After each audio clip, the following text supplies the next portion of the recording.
What's the meaning of chairperson?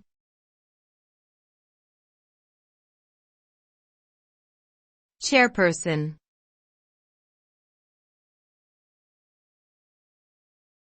Chairperson.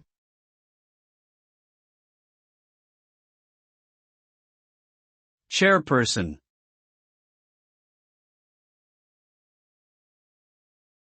Chairperson.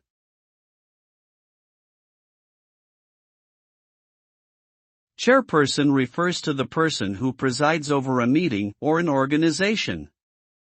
They are responsible for conducting the proceedings, maintaining order, and ensuring that all participants have an opportunity to express their views.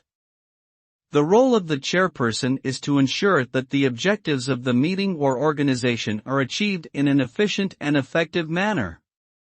They must also be able to communicate clearly, be unbiased and impartial, and have excellent leadership skills. Their ability to manage conflicts and build consensus is critical to the success of the meeting or organization they preside over.